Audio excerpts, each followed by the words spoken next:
tema da nossa mensagem nessa noite é Zorobabel, construindo a casa do Senhor. No final do ano, no culto de virada, eu falei sobre o tema do ano, que é o ano do fundamento, e nós falamos que nosso fundamento é Jesus. E Zorobabel foi citado porque Zorobabel, ele recebeu uma promessa de Deus. E essa promessa de Deus dizia a respeito da construção da casa do Senhor. Mas antes de eu ler o texto aqui, que fala de Zorobabel, é o texto do profeta Zacarias, eu quero falar qual era a situação do povo. O povo de Israel tinha voltado do cativeiro. O povo estava numa situação um tanto quanto difícil. Porque imagina só sair do cativeiro, você voltar para a sua terra, encontrar... Você sabe como é que é isso, né? Se você passar muito tempo longe da sua casa, sai um mês e volta, você já fala assim, meu Deus do céu, tem que fazer um monte de coisa, né? Você tem que limpar, você tem que fazer... Eles passaram anos longe da cidade, e agora eles voltaram para a cidade, e eles precisam retomar a vida, reconstruir. Mas como fazer isso? Não tem gado, não tem plantação, não tem nada. Agora tem que plantar tudo de novo, tem que criar os animais de novo, tem que construir as casas de novo. E o povo retorna para fazer isso. Mas irmãos, vocês já passaram por isso? Você tem que fazer uma obra e você está sem coragem de colocar a mão na massa. Isso acontece muito com a gente, né? Principalmente quem trabalha até construindo mesmo, porque dizem que casa de ferreiro, espeta de pau, né? Às vezes você trabalha, você constrói, você pinta, na casa dos outros você faz, mas na sua casa você fala assim, rapaz, eu tenho que fazer isso aí, eu estou para arrumar um tempo para fazer isso, mas não arrumo um tempo para... Tem que consertar esse muro, eu tenho que pintar essa porta, mas eu vou arrumar um tempo. E aí pinta a casa dos outros, faz a casa dos outros, faz para lá, faz para cá, mas a gente fica sempre sem coragem de mexer. Às vezes porque é algo que vai dar um certo trabalho, e às vezes não, é simplesmente pela correria do dia a dia. Irmãos, o povo que voltou do exílio, o povo estava sem coragem, sem motivação para construir a casa do Senhor. Essa é a realidade. Eles tinham que retomar as suas vidas, eles tinham que construir as suas casas, eles tinham que plantar as suas hortas, eles tinham que tocar a sua vida, mas tinha a casa do Senhor, eles estavam sem coragem. Eles não tinham coragem de construir, eles não tinham força para construir. E aí, em Zacarias capítulo 4, versículo 8, Zacarias 4, versículo 8 e 9, diz assim: E a palavra do Senhor veio novamente a mim, dizendo: As mãos de Zorobabel têm lançado os alicerces desta casa, também as suas mãos a acabarão, para que saibais que o Senhor dos exércitos me enviou. Zacarias era o profeta. Deus tinha enviado ele a falar a respeito da vontade de Deus. Zorobabel era governador de Judá. Zorobabel era o governador da cidade. Muitas vezes nós achamos que as autoridades, eles não... a autoridade tem que fazer, ele tem que fazer. Muitas vezes as autoridades também perdem a coragem, perdem o ânimo.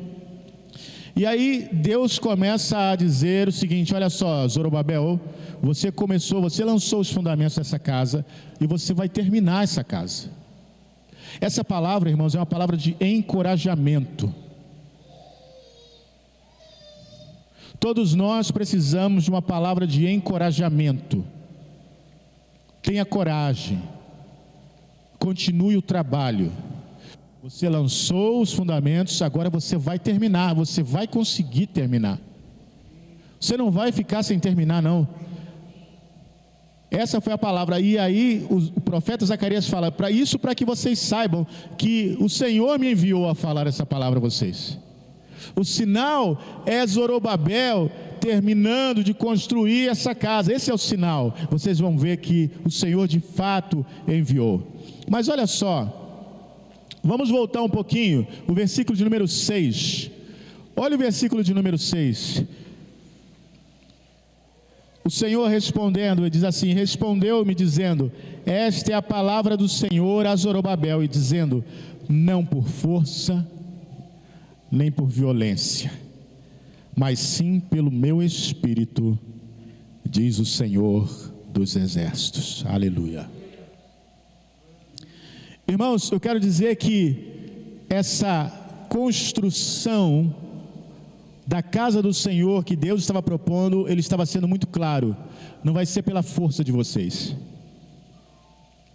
Mesmo porque o povo tinha acabado de voltar do exílio, o povo estava sem força. Esse muitas vezes é um engano que nós caímos. Nós achamos que só podemos fazer a obra de Deus quando estamos fortes. Quando eu estou forte, quando eu estou animado, quando eu estou motivado, aí eu posso fazer a obra de Deus. Não, irmãos.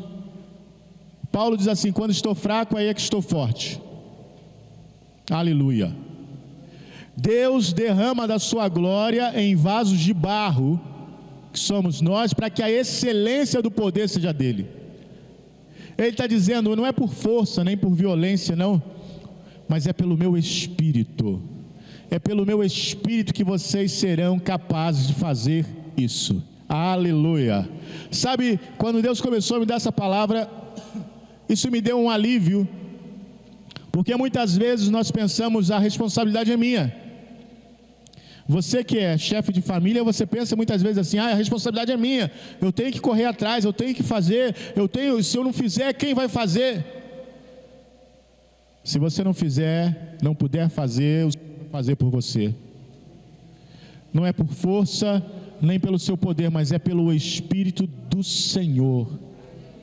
É assim que as coisas acontecem na nossa vida, irmãos. Deus supre aquilo que nós não somos capazes de fazer. Deus faz aquilo que não está no nosso poder. Então, Zorobabel, que era governador da cidade, ele recebeu essa palavra dizendo, olha, você vai terminar, você vai concluir, mas não é por força, nem pelo teu poder não é pela violência não, você vai conseguir pelo meu Espírito. Aleluia, aleluia. Irmãos, Paulo escrevendo aos Coríntios, na segunda carta aos Coríntios, ele diz algo muito interessante. Citando ainda uma passagem do Antigo Testamento, ele diz assim, segunda carta aos Coríntios, capítulo 4, versículo 13, capítulo 4, versículo 13, diz assim, e temos, portanto, o mesmo espírito de fé, como está escrito, cri, por isso falei, nós cremos também, por isso também falamos. Aleluia. Sabe, a Bíblia diz que o justo vive da fé, e nós falamos.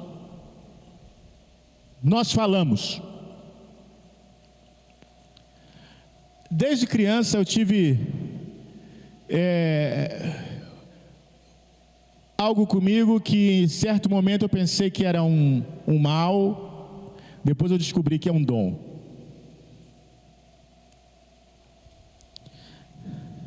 Eu já passei aperto por causa disso, de falar, vai acontecer isso, vou fazer isso e vou fazer aquilo, e depois ser provado e não acontecer. Mas naquela época que eu era criança, que eu era adolescente, eu não tinha o conhecimento que eu tenho hoje do Senhor. Sabe, muitas vezes alguém fala para você assim, você fala demais. Você fala e só fala e cadê?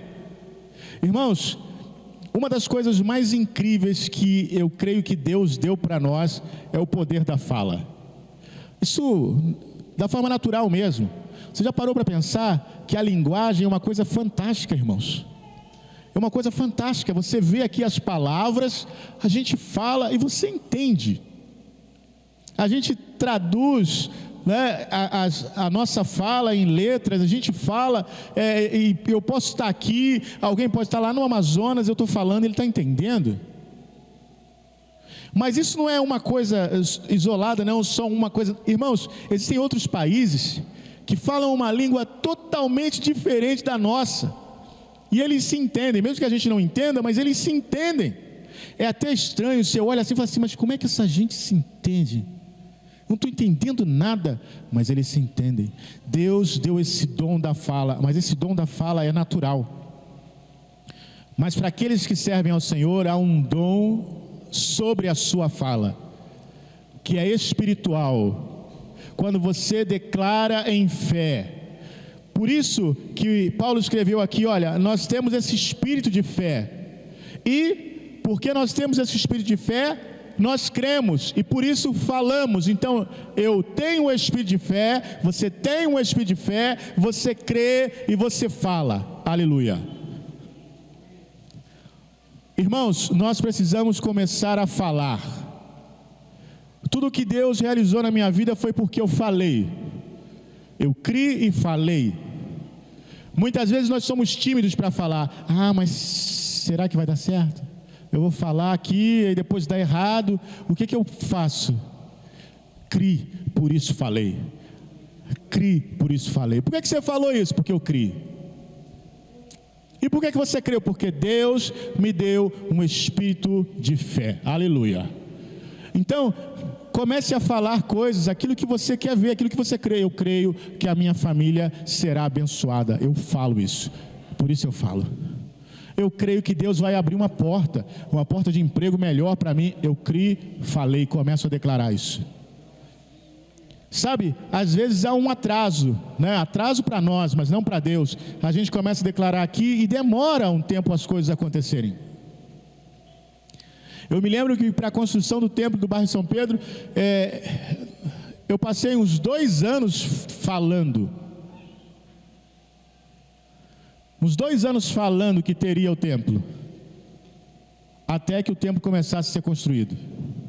Então, às vezes a gente fala, assim, mas você falou, já tem 1 ano que você está falando nada, já tem 2 anos que você está falando, mas hoje o templo é realidade. Crie, por isso falei, porque nós temos esse espírito de fé. Na história de Salomão, quando Salomão construiu o templo, coisas maravilhosas aconteceram. Milagres de Deus, provisões extraordinárias de Deus aconteceram. Eu já vi isso acontecer, então eu posso testemunhar a respeito disso. No segundo livro de Crônicas, no capítulo 7, no versículo 11. Segundo livro de Crônicas, capítulo 7, versículo 11. Diz assim: assim Salomão acabou a casa do Senhor e a casa do rei, e tudo quanto Salomão intentou fazer na casa do Senhor e na sua casa, prosperamente o efetuou. Aleluia, glória, amém, glória a Deus. Olha só, prosperamente efetuou. Tudo o que Salomão quis fazer, ele fez de maneira próspera. Aleluia. Irmãos, é isso que Deus tem para nós.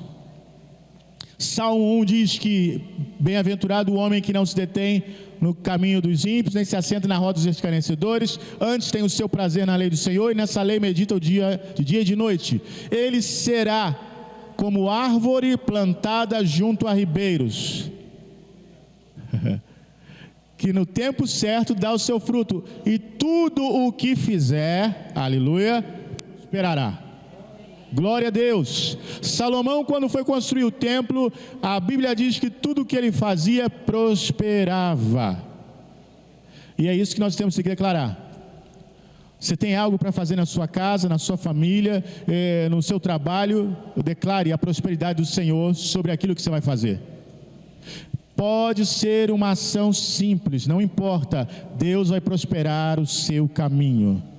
Sabe, muitas pessoas ignoram as coisas pequenas. Eu só vou lavar roupa. Deus pode prosperar o seu lavar de roupa, por que não? Ah, eu só vou varrer o quarto. O que é isso? Deus vai prosperar. Mas como é que Deus vai prosperar eu varrer o quarto? Pode ter prosperidade nisso? É claro que sim. Você lembra da história de José? José era escravo. E pela idade dele, ele não era um escravo muito importante. Ele era um escravo que limpava o estábulo, era um escravo que botava comida para os animais, era um escravo que fazia coisas mais corriqueiras. Mas a Bíblia diz que Deus era com ele. E o patrão dele notou que o que ele fazia prosperava. Mas como assim prosperava? Ele botava a comida para o animal e prosperava? Ele tirava lá o lixo e prosperava? Mas como assim? Qual a prosperidade que o patrão dele notou? Irmãos, eu não sei explicar exatamente, mas Deus faz com que as coisas mais simples, veja bem, mais simples que nós fazemos, brilhem. Amém? Brilhem. As coisas que nós fazemos, eu vou ajeitar aqui, ó. Isso que você faz, brilha. Alguém olha e fala assim: ué, mas como é que ele fez isso? Tudo brilha. Tudo que você faz, o ato mais simples, brilha. E as pessoas começam a ver isso. Falam assim: fulano é abençoado, né? Mas o que é que ele faz? Eu não sei, mas na vida dele tudo é diferente.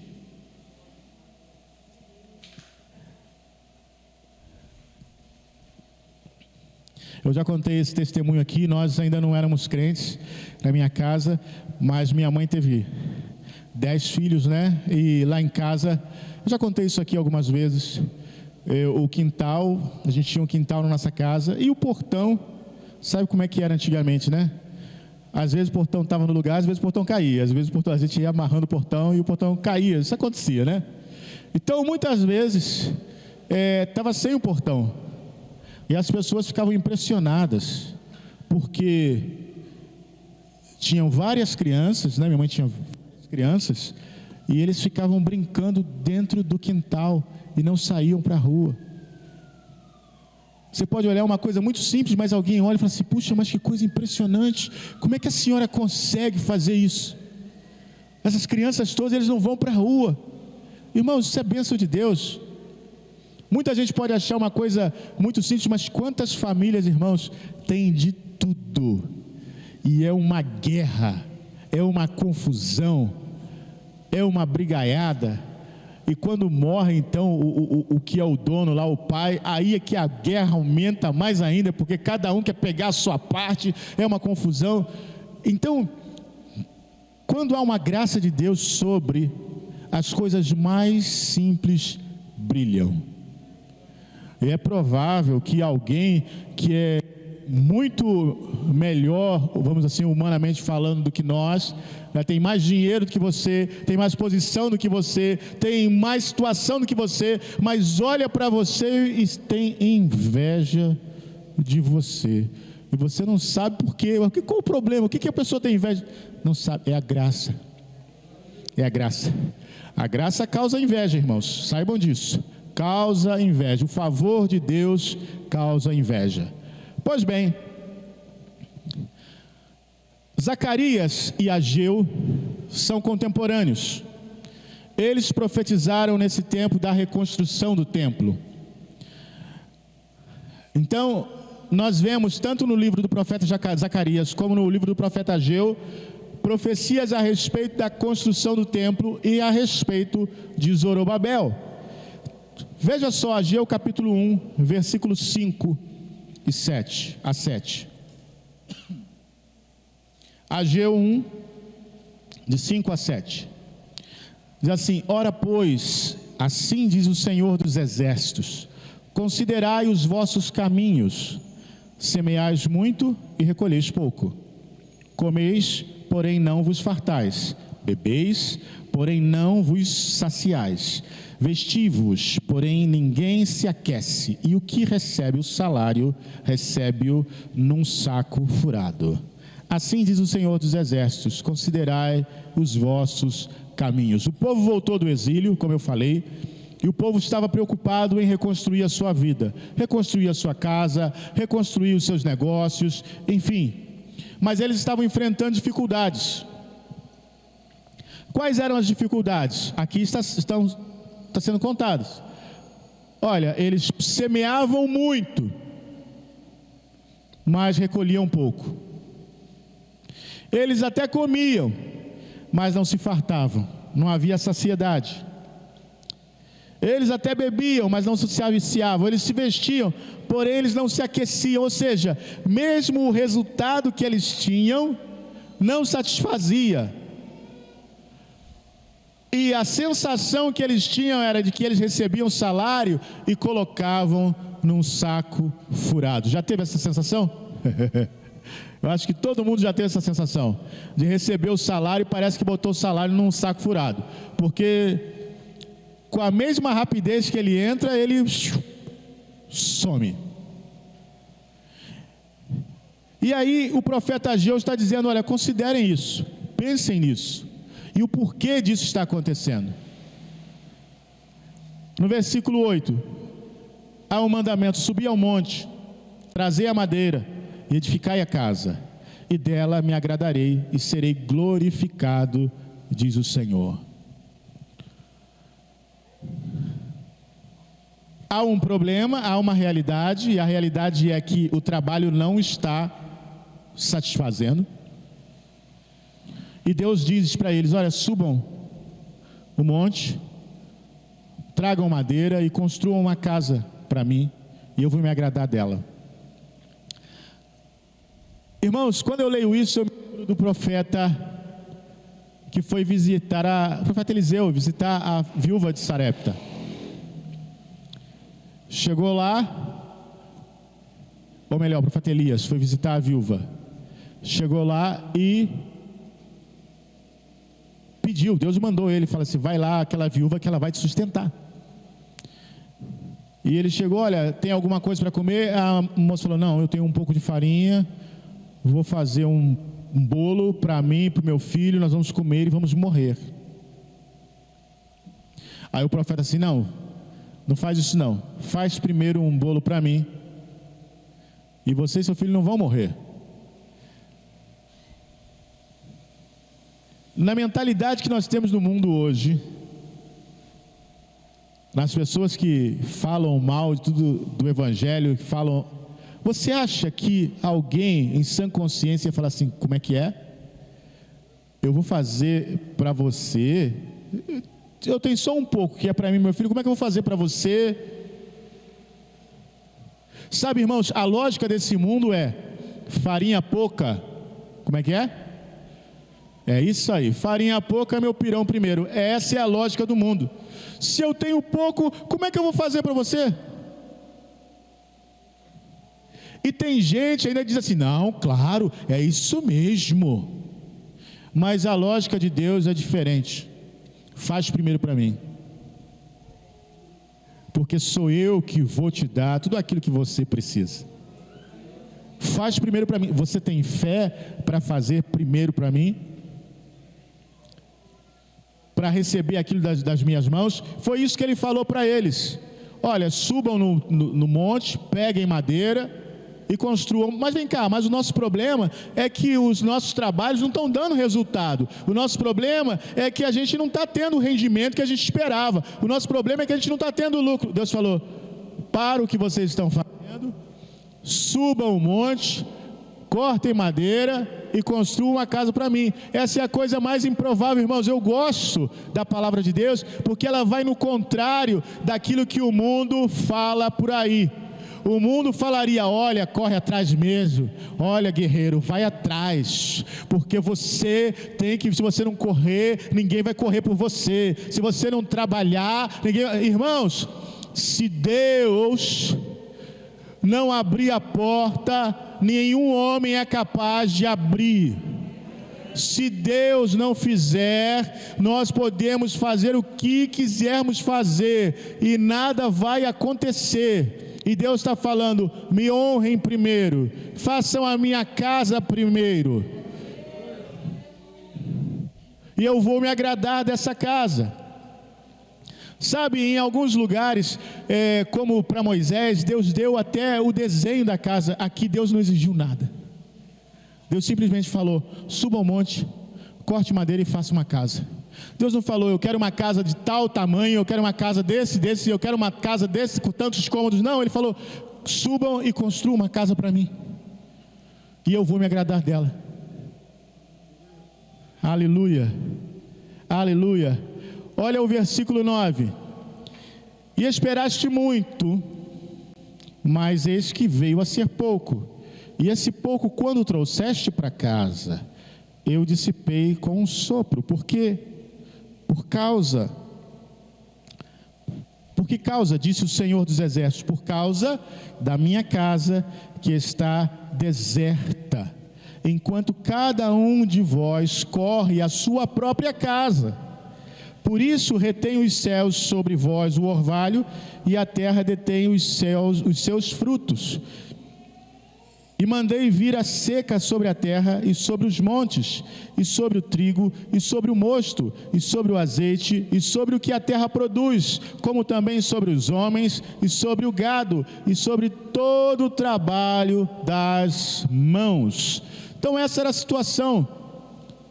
Porque a minha casa está abandonada, Deus também retirou a sua mão de abençoar o povo. Pastor, mas isso não acontece hoje, como o Senhor mesmo diz, nós estamos na graça, Deus não tira a bênção. Sim, irmãos, mas deixa eu lhe explicar uma coisa. Você sabe que esse mundo todo é como se fosse um barco, né? Esse mundo é um barco. Como é dito, estamos todos no mesmo barco. E nesse mundo, nem todas as pessoas temem a Deus, nem lhe obedecem, nem receberam a Jesus como seu Salvador. Portanto, a maldição permanece sobre esse mundo. Mas nós recebemos. A bênção deve vir através de nós. A bênção vem pelo povo de Deus, sabe? Quando eu vejo alguém reclamando, falando assim: abri uma igreja ali, aquela igreja barulhenta, aqueles crentes. Irmãos, nós estamos trazendo a presença de Deus para esse mundo. Esse mundo que jaz no maligno, esse mundo que está em trevas, nós estamos trazendo a presença de Deus. Não há nenhuma outra instituição que traga mais benefícios a este mundo do que a igreja. Não há nenhuma outra. Eu não estou citando aqui os maus pastores, os falsos crentes, nada disso, irmão. Estou falando aqui dos verdadeiros crentes, dos verdadeiros pastores. É disso que eu estou falando. Glória a Deus. Assim como quando alguém recomenda você procurar um médico, ninguém te recomenda procurar um falso médico. Vai ali, procura um médico que é falso. Não, ninguém faz isso. Então, há uma bênção quando nós nos dispusemos a construir a casa do Senhor. Há uma bênção que nós trazemos não apenas sobre nós, mas sobre o mundo também. Sabe, irmãos, eu notei uma diferença muito grande. Nós comentamos isso, eu e Simone. Nós saímos daqui em 2017, no início de 2017, e retornamos no início de 2018. E sentimos uma mudança espiritual na cidade muito grande em apenas um ano.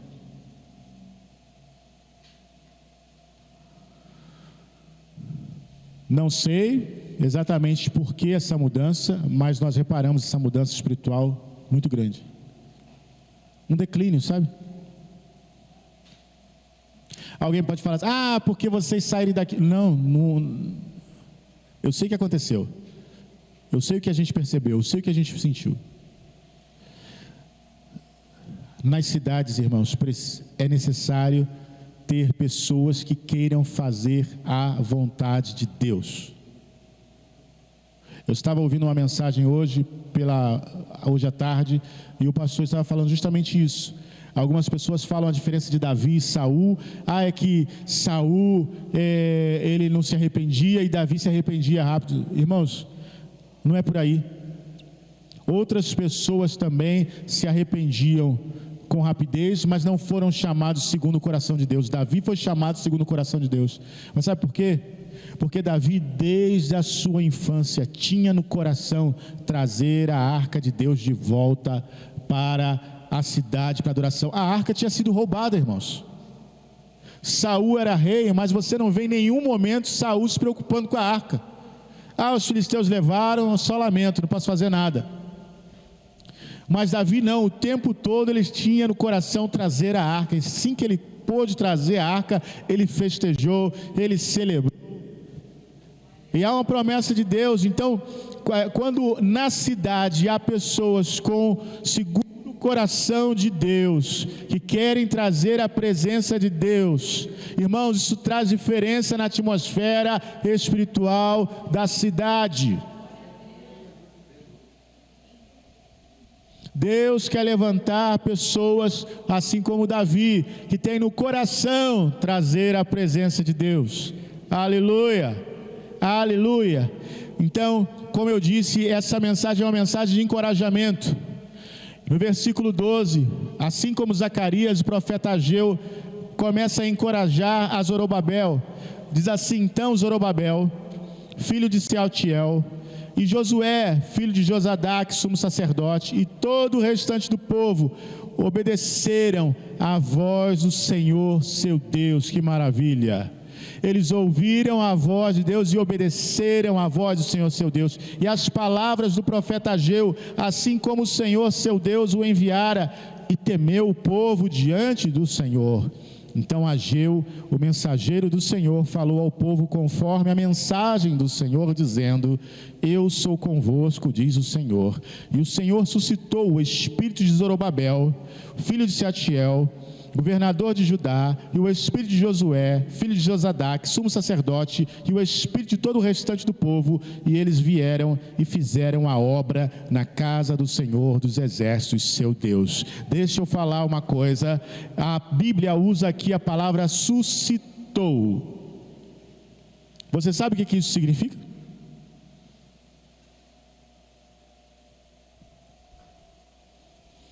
Bom, você conhece a palavra ressuscitou, não conhece?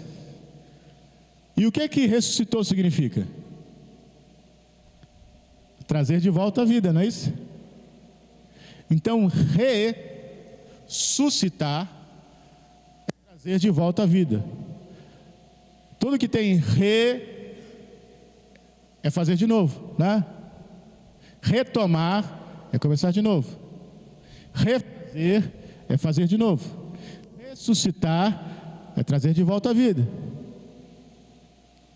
Suscitar é fazer viver. Deus fez viver,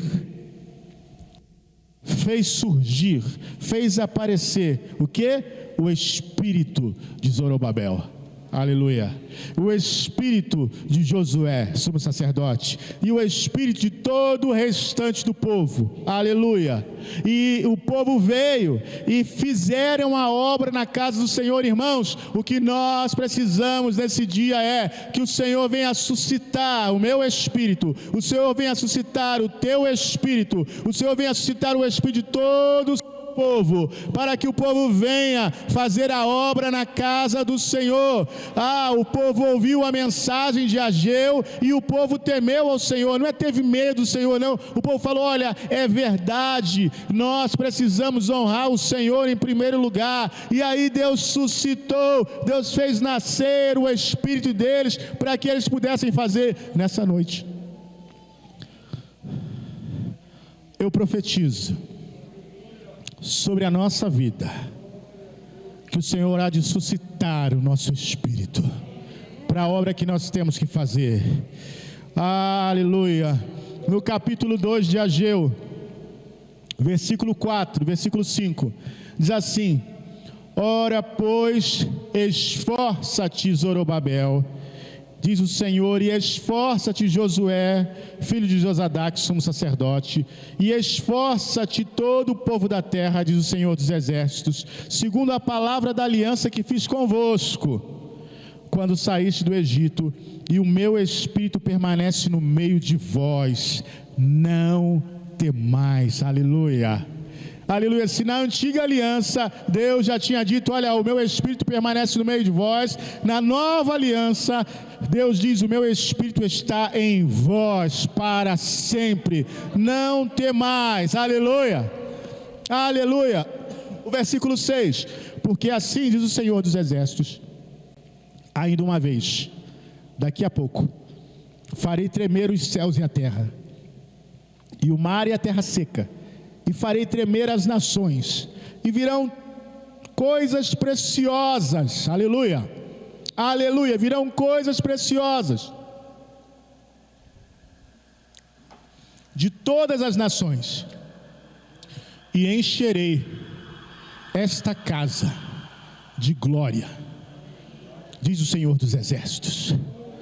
Minha é a prata, e meu é o ouro, disse o Senhor dos Exércitos.